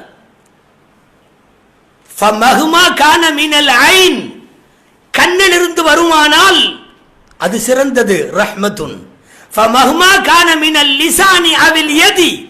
கையாலோ நாவாலோ வருமானால் அதுதான் படிக்கப்பட்டிருக்கிறது, தடுக்கப்பட்டிருக்கிறது. ஒப்பாரி கூடாது, கன்னத்தில் அரைஞ்சுக்கிறது, மார்ல போட்டுக்கிறது, உடம்ப ட்ரெஸ் கிழிச்சுக்கிறது. மன் மன் தரப மின்ன மன் ஷக்கல் ஜெய்ப ஃபலைஸ மின்னா. ஒரு ஹதீஸ்ல இப்படி வருது, தன் ஆடையை கிழித்து கொண்டு அழுபவனும், ஒமன் லரபல் ஹத்த, எவன் கன்னத்திலே போட்டுக்கொண்டு அழுகிறானோ அவனும் நம்மை சார்ந்தவர்கள் அல்லன்னு வருது. ஒப்பாரிதான் கூடாதே ஒழிய இது கூடும். அந்த இப்ராஹீமை அடக்குகிற போது நபி ஸல்லல்லாஹு அலைஹி வஸல்லம் சொன்னார்கள், இன்னா பிஃபிராகிக லமஹ்ஸூனூன யா இப்ராஹீம், இப்ராஹீமே உன்னுடைய பிரிவால் நாங்கள் அழுகிறோம் என்று சொல்லி ரசூலுல்லாஹி ஸல்லல்லாஹு அலைஹி வஸல்லம் அவர்கள் இப்ராஹீமினுடைய மௌத்தின் போது அழுதார்கள். ஒட்டுமொத்தமாக ரசூலுல்லாஹ் வாழ்வையின் துக்க தருணங்கள்னு பார்த்தீங்கன்னா மூணு இடம் சொல்லணும். அந்த 3 இடம் ரசூல் அழுதார்களோ இல்லையோ, இந்த உம்மத்தை அழ வைத்து விட்ட பொழுதுகள் அந்த 3 பொழுது. அதுல நம்பர் 1 தாயிஃபிலே நாயகம் அடிவாங்கிய நிகழ்வு. தாயிஃபிலே கால் எலும்பெல்லாம் முறிந்து போக 2 காலால் நடக்க முடியாமல் ஒரு காலில் உடனிருந்த ஸைத் இப்னு ஹாரிஸா ரலியல்லாஹு அன்ஹுவின் தோளிலே கை போட்டு கொண்டு நபிகள் ஸல்லல்லாஹு அலைஹி வஸல்லம் நடந்த தருணம். தாயிஃபிலே அடி வாங்கியது. மொத்தம் 10 நாள். தாயிஃப் காத்தால போயிட்டு சாயந்தரம் வரல. தாயிஃப் மொத்தம் 10 நாள். மக்காவில் அபூ தாலிப் இருக்கிற வரையும் சொகுசா நாயகம் நல்லா இருந்தாங்க. தலைமையாக நாட்டாமையாக அபு லஹப் வந்துட்டார். அதாவது வர்றதுக்கு முன்னாடியே ஆட்டம் போட்டவர் போஸ்ட்டுக்கு வந்துட்டா என்ன பண்ணுவார்? அபூ லஹப் தலைமை. இந்த ஊர் பிடிக்கல, நாயகம் அங்கே போனார்கள். 10 நாட்கள் பட்ட அடி கொஞ்ச நெஞ்சம் அல்ல. ஐஷா அம்மா சொல்லுவாங்க, நான் நினைச்சது அந்த தாயிஃபினுடைய 10 நாள் ரசூலுல்லாவுடைய வாழ்க்கையிலேயே ஆக துக்கமான தருணம். 2வது உஹது போர்க்களத்திலே நாயகம் காயப்படுத்தப்பட்ட அந்த தினம். ஸல்லல்லாஹு அலைஹி வஸல்லத்தினுடைய உடல் காயப்படுத்தப்பட்டு இரத்தம் வழிந்தது, அவர்களுடைய பற்கள் உடைந்திருந்தது. இதுவெல்லாம் ஸல்லல்லாஹு அலைஹி வஸல்லத்திற்கு இரத்தம் வந்தது. வழியும் இரத்தத்தை, நபிமார்களின் இரத்தம் மண்ணிலே சிந்தக்கூடாது என்கிற நியதி, அந்த இரத்தத்தை எடுத்து மேலே தேய்த்து கொண்டு கைஃப யஃப்லஹு கௌமுன் ஷஜ்ஜூ நபியஹும், நபியையே காயப்படுத்திய இந்த மக்கள் எப்படிப்பா வெற்றி பெறுவார்கள் என்று மாத்திரம் சொல்லிவிட்டு, இவர்கள் தெரியாமல் செய்கிறார்கள் யா அல்லாஹ், இவர்களை மன்னித்து விடு என்று சொல்லிவிட்டு, மஹதி கௌமி ஃபஇன்னஹும் லா யஅலமூன், இவர்கள் அறியாமல் செய்கிறார்கள் என்று சொல்லி வழியும் இரத்தத்தை நாயகம் துடைத்து கொண்ட அவர்களினுடைய உடல் தாக்கப்பட்டது. 2வது நிகழ்வு. மிகப்பெரிய துக்க நிகழ்வுகளின் வரிசையில் 3வது சொல்ல வேண்டுமென்றால், மக்காவிலே ஆரம்ப நாட்கள்ல ரசூலுல்லாஹ் அல்லாஹ் ஒருவன் என்றும் நான் தூதர் என்றும் சொன்னதற்காக ரசூலையும் அவரோடு உள்ளவர்களையும் சேர்த்து பாய்காட் என்கிற ஒரு ஊர் தடை உத்தரவு போட்டு ஊரில் இருந்து அப்புறப்படுத்தி ஒரு ஓடை பகுதியிலே தங்க வைத்தார்கள். அந்த ஓடைக்கு ஷுஅபி அபூ தாலிப் ஓடை என்று பெயர். ஊர்ல கஅபாவிலே எழுதி தொங்க விட்டு விட்டார்கள்.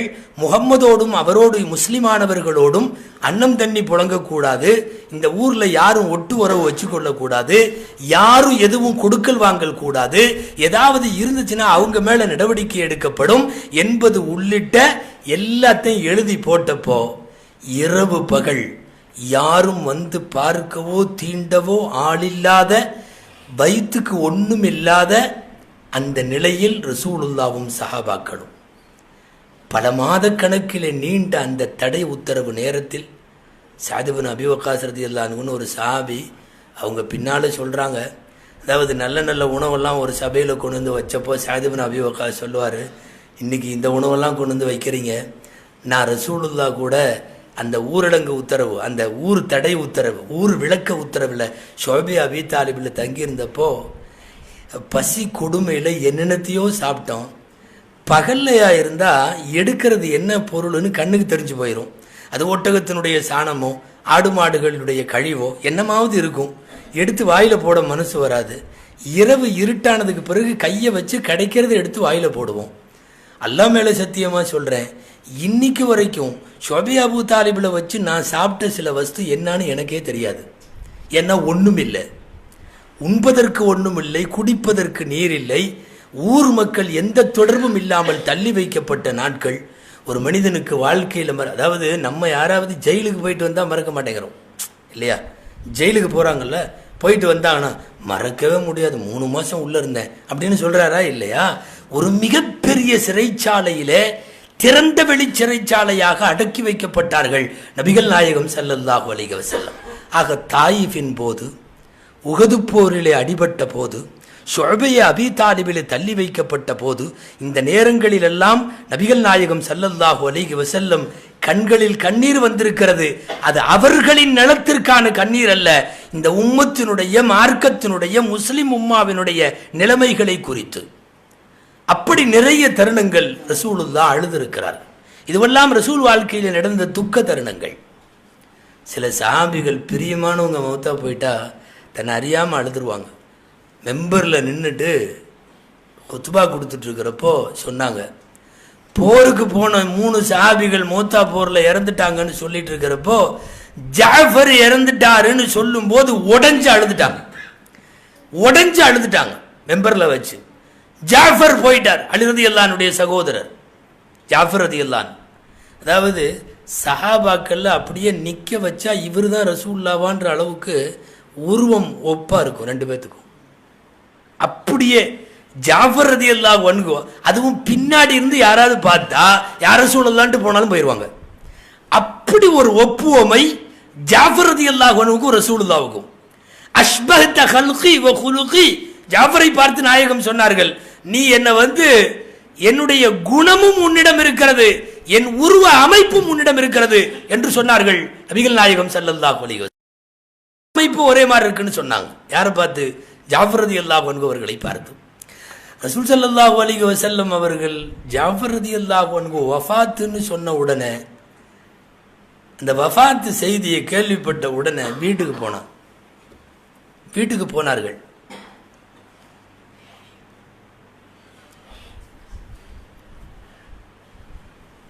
வீட்டுக்கு போனதற்கு பிறகு நபி ஸல்லல்லாஹு அலைஹி வஸல்லம் ஆறுதல் சொல்லுவதற்காக போனார்கள். போனா மனைவி அஸ்மா ரலியல்லாஹு அன்ஹா, இன்னும் விஷயம் தெரியாது, யாரு ஜாஃபர் ரலியல்லாஹு அன்ஹு மௌத்தா போயிட்டாங்கன்ற விஷயம் அஸ்மாட்ட சொல்லலை. நிறைய குழந்தைங்க, யாருக்கு? ஜாஃபர் ரலியல்லாஹு அன்ஹு. பூரா சின்ன சின்ன குழந்தை. அழுகாமையே தான் ரசூலுல்லாஹ் இருந்தாங்க, கொஞ்சம் கண்ட்ரோலோடு தான் போனாங்க, அழுகக்கூடாதுன்ட்டு. வீட்டுக்குள்ளே போய் நுழைஞ்ச உடனே அந்த எல்லா குழந்தைகளும் அத்தா வந்துட்டாருன்னு வந்து பிடிச்சிக்கிச்சு. அதாவது நபிகள் நாயகம் ஸல்லல்லாஹு அலைஹி வஸல்லம் உருவ அமைப்பு. குழந்தைகள் நேராக ஒன்று இப்படி ஏறுது, ஒன்று எப்படி ஏறுது, ஒன்று தோளில் ஏறுது, எல்லாம் சின்ன சின்ன குழந்தைகள். போருக்கு அவர் போய் ரொம்ப நாள் ஆச்சு, நீண்ட நாட்களாக முடியெல்லாம் வெட்டாமல் அந்த சீரத்தில் அப்படியே வருது.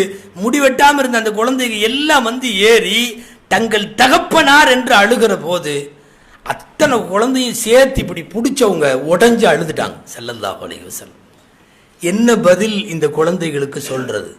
குழந்தைகளை பிடிச்சிட்டு அழுகிறத பார்த்துட்டு உள்ள இருந்து அஸ்மா வெளியே வருகிறார்கள். அஸ்மா ரலியல்லாஹு அன்ஹா பதிலே சொல்லாம குலுங்கி அழும் நாயகத்தை பார்த்து அஸ்மா ரலியல்லாஹு அன்ஹா கேட்டாங்க, எதேச்சியா தான் கேட்டாங்க, ஜாஃபரை பத்தி ஏதாவது செய்தி உண்டா அப்படின்னு கேட்டாங்க. உஸீப ஜாஃபரு, ஜாஃபர் ஷஹீதாக்கப்பட்டு விட்டார். அஸ்மா அந்த பக்கம் அவர்கள் அழத்துவங்க இந்த குழந்தைகளை வைத்துக் கொண்டு நீண்ட நேரம் குலுங்கி அழுதார்கள். இந்த குழந்தைகளின் வாழ்விற்கு நான் பொறுப்பேற்றிருக்கிறேன் என்றார்கள். உடனடியாக ஆளை விட்டு அனுப்பி முடிகளை எல்லாம் வெட்டி ஒழுங்குபடுத்தக்கூடிய நாவிதர் ஒருவர் மதீனாவிலே இருக்கிறார், அவரை வர சொன்னார்கள். எல்லா குழந்தைக்கும் தலைமுடி எல்லாம் சீர் செய்து அவர்களை குளிக்க வைத்து நபிகள் ஸல்லல்லாஹு அலைஹி வஸல்லம் அப்போதுதான் அக்கம்பக்கத்தில் உள்ளவர்களுக்கெல்லாம் சொன்னார்கள், இஸ்னஉ லி ஆலி அபி ஜாஃபர் தஆமன், பக்கத்து வீட்டுக்காரங்கெல்லாம் உணவு செஞ்சு கொண்டு வந்து கொடுங்க, அந்த குடும்பத்திற்கு மிகப்பெரிய சோகம் பிடித்திருக்கிறது. மௌத்தா போன வீட்டில் அவங்க வீட்டு சார்பாகவே தேக்ஸா ஆக்கக்கூடாது, உடனே சட்டியை வச்சு அந்த மௌத்தான வீட்டுக்கு பக்கத்தில் உள்ளவங்க சமைச்சு கொடுக்கணும்னு தான் இருக்குது. வேறவங்க சமைச்சு கொடுக்கணும்னு இருக்குது. இவங்க மவுத்து வீட்டில் இந்த பக்கம் மவுத்து இருக்கப்பவே அந்த பக்கம் மத்தியானம் என்ன குஸ்காவான்னு கேட்குறாங்க, இந்த பக்கம் மவுத்து இருக்கிறப்பவே. அப்போது நபிகள் நாயகம் ஸல்லல்லாஹு அலைஹி வஸல்லம் நெருங்கியவர்களின் இறப்புக்காக வேண்டி அவர்கள் பல நேரங்களில் அவர்களுடைய உள்ளத்தால் கண்களால் அழுதிருக்கிறார்கள். நான் அந்த மரணித்த நிறைய ஜனாசாக்கள், சஅத் பின் முஆத் என்ற ஒரு சஹாபியின் ஜனாசா, நேற்றைக்கு நான் பேசினேனே திருமணமாகாத ஒரு ஜுலைபிப் என்கிற சஹாபி, ஏழை சஹாபி, அவருடைய ஜனாசா, இதிலெல்லாம் நபிகள் நாயகம் ஸல்லல்லாஹு அலைஹி வஸல்லம் தேம்பி தேம்பி அழுதிருக்கிறார். அதாவது சொந்த பந்தங்கள், பெற்றோர், உறவினர்கள் அழுகலாம் மௌத்தா போகிறப்போ, அது ஒப்பாரியாக வரம்பு மீறக்கூடாது, அவ்வளவுதான். குறிப்பாக ஒப்பாரியை பற்றி பெண்கள்கிட்ட சொல்லணும். ஏன்னா அவங்க இந்த ஒப்பாரி வைக்காமல் இருக்க மாட்டாங்க. ஒப்பாரி வைக்காமல் யாராவது அடக்கம் பண்ணிட்டு அது என்னமோ குறையுள்ள மௌத்து மாதிரி ஒரு ஃபீலிங் அவங்களுக்கு வருது. சில வயசான பாட்டிமாருக நன்னி ராதியெல்லாம் ஊரில் சொல்லுவாங்க, ஏதாவது பேசிகிட்டு இருக்கிறப்போ, என்னமோ இந்த கட்டை போய் சேர்ந்துச்சுன்னா எல்லாரும் சத்தம் அழுது அழுது அடக்கம் பண்ணால் போதும் அப்படிம்பாங்க. அப்படின்னா என்னென்னா, ஓன்னு கத்தி அடக்கம் பண்ணுங்க, சத்தம் இல்லாமல் அடக்கம் பண்ணாதீங்கன்னு. அந்த கிழவிகள்லாம் நினைக்கிற மாதிரி தான். இப்போலாம் யாரும் அதிகமாக அழுகிற மாதிரி தெரில. காரணம் என்னென்னா, போனால் போதும்ன்ட்டு இருக்கான், டிக்கெட்டு எப்போ நகரும் அப்படிங்கிற மாதிரி நிறைய பேர். சில பேர்த்துக்கெல்லாம் அது பெரிய இது, எல்லாம் காப்பாற்றணும் அப்படியெல்லாம் இருக்கக்கூடாது. அதாவது ஃபோன் பண்ணி தந்தி கொடுத்து எல்லாம் சொல்லிடுவாங்க, ரொம்ப சீரியஸு, டாக்டர் 24 ஹவர்ஸ் சொல்லிட்டாருன்னு. எல்லோரும் ஊர்லேருந்து வந்துடுவாங்க, பூரா வந்து சொந்த பந்தமெல்லாம் இருக்கும். 24 ஹவர்ஸை தாண்டியும் போகாது. இந்த நேரம் பார்க்கணுமே, இந்த வெளியூர்லேருந்து வந்தவன்லாம் அல்லாஹு அக்பர், அவன் பாடு பெரிய பாடு. அவன் அல்லாட்ட மானசீகமாக வேற என்னமோ கேட்குறான். ஆமாம், சில பேர் அந்த நேரத்தில் 24 மணி நேரம்னு கொடுக்கறது தான் 48, 72ன்னு தாண்டி போய்கிட்டே இருக்கும். 3 நாள் ஆகியும் கட்ட சாமானியமாக போவாதல்ல. எங்களுக்கு ஒரு சிக்கல் இருக்குது, என்ன தெரியுமா? அந்த நேரம் வருவார் அவர் வீட்டுக்கார், உஸ்தாஸ் துவா செய்யுங்க. அவர் எதுக்கு துவா தெரியுதா? துவா செய்யுங்க சீரியஸ்ன்னு சொன்னாங்க. எல்லோரும் வந்துட்டாங்க, சுற்றி இருக்கிறாங்க. அவங்களும் அவங்கவுங்க பொழப்புக்கு போகணும். போயிட்டு வரணுமா அல்லது இருக்கணுமா அப்படின்னு யோசிக்கிறாங்க. துவா செய்யுங்கம்பாங்க.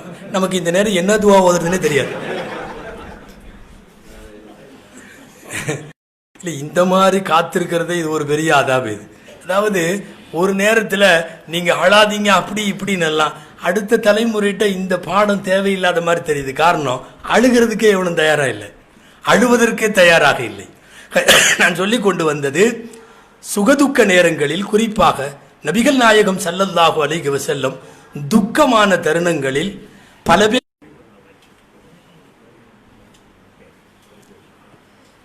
உம்மத்திற்காக வேண்டி நபிகள் நாயகம் ஸல்லல்லாஹு அலைஹி வஸல்லம் மிக அதிகமாக அழுதார்கள். வஃபாத் நேரத்தில் நாமெல்லாம் அழுகுவோம். எதுக்கு தெரியுமா? துனியாவை விட்டு பிரிஞ்சு போகிறோங்கிறதுனால. ரசூல் ஸல்லல்லாஹு அலைஹி வஸல்லம் வஃபாத்துடைய நேரத்தில் அழுதார்கள். அல்லாஹ் ஜிப்ரீலை அனுப்பி கேட்டான், எதற்காக அழுகிறார்கள் நபி ஸல்லல்லாஹு அலைஹி வஸல்லம்? சல் யா ஜிப்ரீலு மா யுபகி, என்ன எதனால் அழுகிறாங்கன்னு கேளு. ஜிப்ரீல் அலைஹிஸ்ஸலாம் வந்து கேட்டார்கள், என் உம்மத்து விஷயத்திலே அல்லாஹ் நல்லதை தர வேண்டும் என்று நினைத்து அழுகிறேன். வஃபாத்தா போற வரை என் குடும்பத்தை நினைச்சு அல்ல, உலகத்தில் இருக்கிற தன்னுடைய சொத்து பத்துகளை பிரியறோம், சொந்த பந்தங்களை பிரியறோங்கிறதுக்கு அல்ல, உம்மத்திற்காக. கடைசியாக மீண்டும் ஜிப்ரீல் வருகிறார். அல்லாஹ் சொல்லுகிறான், குல்லஹு யா ஜிப்ரீல் இன்னல்லாஹ சயுர்தீக ஃபீ உம்மத்திக் வலா யஸூஉ பிக். முஸ்லிம்ல வருது இந்த ஹதீஸ். போய் சொல்லுங்க முஹம்மது ஸல்லல்லாஹு அலைஹி வஸல்லம், அவங்க உம்மத்தை அல்லாஹ் கைவிட மாட்டான், அவங்க உம்மத்துக்கு அல்லாஹ் கெட்டது செய்ய மாட்டான். நீங்க பொருந்திக்கிற மாதிரி உள்ள முடிவை அந்த உம்மத்துக்கு அல்லாஹ் தருவான். சயுர்தீக ஃபீ உம்மத்திக். நபி ஸல்லல்லாஹு அலைஹி வஸல்லம் அதற்கு பிறகுதான் என் ரூஹை வாங்குங்கள், நான் தயார் என்று சொன்னார்கள். ஸல்லல்லாஹு அலைஹி வஸல்லம் தயார் என்று சொன்னார்கள். இந்த உம்மத்திற்காக வேண்டி நிறைய நேரங்களில் கண்ணீர் சிந்திய நாட்கள் என்பது நிறைய உண்டு. நான் கடைசியாய் முடிக்க வருகிறேன். தெரிய வேண்டிய செய்தி, என் பெருமானார் ஸல்லல்லாஹு அலைஹி வஸல்லம் இந்த உலகத்தில் அழுத அழுகைகளில் ஒரே ஒரு இடம் பயங்கரமான அழுகை. அதை விட ஒரு அழுகை ரசூலுடைய வரலாற்றில் இல்லை. பயங்கரமான அழுகை, தேம்பி தேம்பி அழுகை. அந்த அழுகையை பார்த்து எதுவும் சொல்லாமலேயே கூடியிருக்கிற மற்றவர்கள் எல்லாம் சேர்ந்து தேம்பி அழுதார்கள். பகா வஅப்கா மன் ஹவுலஹு, தாங்களும் அழுது தங்களை சுற்றி இருப்பவர்களை எல்லாம் அழ வைத்தார்கள் நபி ஸல்லல்லாஹு அலைஹி வஸல்லம். அந்த ஒரே ஒரு இடம், அவர்கள் தாய் ஆமினாவுடைய கபரிலே நின்ற போது அந்த அழுகை அழுதார்கள். 6 வயசிலே தாயை பிரிந்த யதீமான ஸல்லல்லாஹு அலைஹி வஸல்லம் பெருசானதற்கு பின்னால், நபிப்பட்டம் பெற்ற பின்னால், இந்த உம்மத்திற்கு ஹாதியாக வழிகாட்டியாக வந்ததற்கு பின்னால் தாயை ஜியாரத்து செய்ய வேண்டும் என்று அனுமதி கேட்கிறார்கள். தாயின் ஜியாரத்திற்கு அனுமதி தரப்பட்டது. அபகாவிலே மதீனாவிற்கு வெளியிலே, மதீனாவிற்கு பக்கத்திலேயே இருக்கிற அந்த ஆமினா அம்மாவின் கபருக்கு வந்தார்கள். ஒன்றும் பேசல, அம்மாவே அப்படி ஒன்றும் சொல்லலை, உட்கார்ந்தார்கள் கபரில். அழுதார்கள் அழுதார்கள் அழுதார்கள். கூட போன சஹாபிகள் அத்தனை பேரும் அழுதார்கள். தாரை தாரையாய் கண்ணீர் வடிக்கிற அளவுக்கு நாயகம், வரலாற்று ஆசிரியர்கள் சொல்லுகிறார்கள், பெருமானாருடைய அழுகைகளில் ஆக பெரிய அழுகையும் நீண்ட அழுகையும் தேம்பல் மற்றும் விசும்பலுடன் கூடிய அழுகையும் என்பது தாயினுடைய கபரிலே அழுத அழுகை. தாய் சாதாரணமானவர்கள் அல்ல. கர்ப்பத்திலே தந்தை விட்டு விட்டு போனதற்கு பின்னால் ஒரு குழந்தையை எடுத்து 6 வயது வரை அவர்கள் பார்த்து கொண்ட பாங்கு, இந்த உலகத்தில் மிக அற்புதமான பத்தினித்தனத்திற்குரிய பண்பின் உறைவிடமாக இருந்தவர்கள் ஆமினா அம்மையார் அவர்கள். திடீர்னு மதீனாவுக்கு கூட்டிகிட்டு போனாங்க. வா, உங்கள் மாமாவை எல்லாம் பார்த்துட்டு வரலாம் அப்படின்னு ரசூலுல்லாவை மதீனாவுக்கு கூட்டிகிட்டு போய் மாமாவை எல்லாம் பார்த்தாச்சு. ஆமினாவுடைய சகோதர சகோதரிகள், சிறிய பெரிய தந்தையின் மக்கள்லாம் மதீனாவில் இருக்கிறாங்க. அப்போ மதீனாவுக்கு எஸ்ரிபுன்னு பேர். எஸ்ரிபுல போய் பார்த்துட்டு திரும்பி வர்ற வழியில் ஒரு காரணமும் இல்லை, பேஷண்ட் எல்லாம் ஒன்றும் இல்லை, இன்னைக்கு மாதிரி அட்டாக்கு அது இது ஒன்றும் இல்லை. மதீனாவுக்கு வெளியே கொஞ்ச தூரத்தில் வர்றப்ப அப்படியே சரிஞ்சாங்க, வஃபாத்து. அல்லாஹ் அழைப்பது என்று முடிவெடுக்கிற போது வேறு எந்த காரணமும் தேவையில்லை. ஆமினா வஃபாத் ஆகிறார்கள். ஒரு 6 வயசு பையன் எவ்வளோ பெருசு இருப்பான்? ஒரு 6 வயசு பையன் ஸல்லல்லாஹு அலைஹி வஸல்லம். அவங்க அம்மா மவுத்து அப்படியே கிடக்கு. சுற்றி இருக்கிறவங்க பக்கத்தில் இருக்கிறவங்கெல்லாம் வந்தாங்க, எடுத்து கொண்டு போய் ஆமினாவை அடக்கம் பண்ணாங்க. அடக்கம் பண்ண காட்சி பெருமானாருக்கு அப்படியே இருக்கிறது, 6 வயதிலே பதிந்தது. அடக்கம் செய்து விட்டதற்கு பின்னால் வேறு ஒரு பொம்பளை, வா உன்னை கொண்டு போய் மக்கால விடுறேன்னு அங்கிருந்து கூட்டிகிட்டு வருது. கூட்டிகிட்டு வரும்போது மக்காவுக்குள்ள நுழையிற இடம் வருது. ஸல்லல்லாஹு அலைஹி வஸல்லம் ஒரு நபரோடு ஒரு பெண்ணோடு வருகிறார்கள். வெறும் 6 வயசு பையன். மக்காவுக்கு வெளியே தூரத்தில் இருந்து உம்மு ஐமன் தான் பார்க்கிறார்கள். உம்மு ஐமன் ஒரு அம்மா. அந்த அம்மா பார்க்குது, முகம்மது மாதிரி தெரியுது, ஆனால் கூட வர்றது ஆமினா மாதிரி தெரியலையே, வேற யாரு கூடயே முகம்மது வர்ற மாதிரி தெரியுதே, கொஞ்சம் பக்கத்தில் வரட்டும். பார்த்து கொண்டே இருக்கிறார்கள். நெருங்க நெருங்க நெருங்க முகம்மது என்று முடிவானது. ஆனால் கூட்டிட்டு வந்தது ஆமினா அல்ல. எங்க ஆமினா என்கிறார்கள்? வஃபாத் ஆகிவிட்டார்கள், அங்கேயே அடக்கம் செய்து விட்டோம். வாரி அனைத்து உம்மு ஐமன் நபிகள் நாயகம் ஸல்லல்லாஹு அலைஹி வஸல்லத்தை தூக்கி கொண்டு ஓடினார்கள். நடக்க கூட இல்லை, அபூ தாலிபின் வீட்டுக்கு ஓடினார்கள். ஓடியவர்கள், ஆமினா போயிருச்சு, குழந்தை மட்டும் தனியா வந்திருக்கிறான் என்று சொல்லி அந்த வீட்டில் கொண்டு போய் பெருமானாருடைய பெரிய தந்தையின் வீட்டில் ஒப்படைத்த உம்மு ஐமன் ரலியல்லாஹு அன்ஹா சொல்லுகிற செய்தியை பார்க்கிறோம். நபிகள் ஸல்லல்லாஹு அலைஹி வஸல்லத்தை ஒரு கூட்டிட்டு போன இடத்துல எஸ்ரிபில வச்சு மௌத்தா போய் 6 வருடமாக இருக்கிற போது, அதுவும் வழியிலேயே அனாதையாய் விட்டு விட்டு போன அந்த தாயினுடைய நினைப்பு ரசூலுல்லாவுக்கு நிறைய இருந்தது. அல்லாஹ் அனுமதி கொடுத்து ஜியாரத்து செய்ய அனுமதியை பெற்ற போது கபரிலே நின்று ரொம்ப அழுதார்கள். அவர்களினுடைய துக்க தருணங்களில் மிகப்பெரிய துக்க தருணம் என்பது இந்த அழுகைக்குரிய தருணம். இங்கே நமக்கு ஒரு செய்தி உண்டு. பெற்ற தாயும் தந்தையும் இறந்ததற்கு பின்னாலே கபரிலே போய் அழுவதை விட இருக்கிற தாய் தந்தையர்களை நல்ல விதமாக பார்த்து கொள்ளுங்கள். எல்லாருமே கபரில் போய் நின்று அழுகிறது உண்டு. நான் உன்னை பார்க்கல, நான் உனக்கு சரியாக செய்யலை, நான் உனக்கு தப்பு பண்ணிட்டேன், உன் விஷயத்தில் இப்படி நடந்துட்டேன் என்று காலம் போன கடைசியில், அவர்களின் ஹயாத்து போன கடைசியில் அழுவதை விட இருக்கிற பெற்றோர்களின் துஆவை வாங்குவதற்கு முயற்சியுங்கள். அதுதான் மரணித்த பின் ஜியாரத்து செய்வதை விட இருக்கிற காலத்திலே செய்யப்படுகிற உபகாரம் தான் நல்ல துஆக்களை தேடித்தரும் அல்லாஹு ஜல்ல ஷானுஹு தஆலா நம்முடைய வாழ்க்கையிலையும் அருமைநாயகம் ஸல்லல்லாஹு அலைஹி வஸல்லம் போல் மகிழ்ச்சியான தருணங்களை கொண்டாடுகிற அதே நேரம் வரம்பு மீறாமல் அல்லாஹ் பாதுகாத்தருள்வானாக. அழுகையும் துக்கமும் சோகமும் நிறைந்திருக்கிற தருணங்களிலெல்லாம் இறை நம்பிக்கையிலே தளர்வு ஏற்படாமல் அவைகளை பொறுமையோடு எதிர்கொண்டு அல்லாஹ்விடத்திலே நற்கூலிகளை பெற எல்லாம் வல்ல அல்லாஹ் தௌஃபீக் செய்வானாக. குறிப்பாக பெற்றோரின் துஆவை பெற்ற பெருமக்களாய் அல்லாஹ் நம் அனைவரையும் ஆக்கி அருள்வானாக.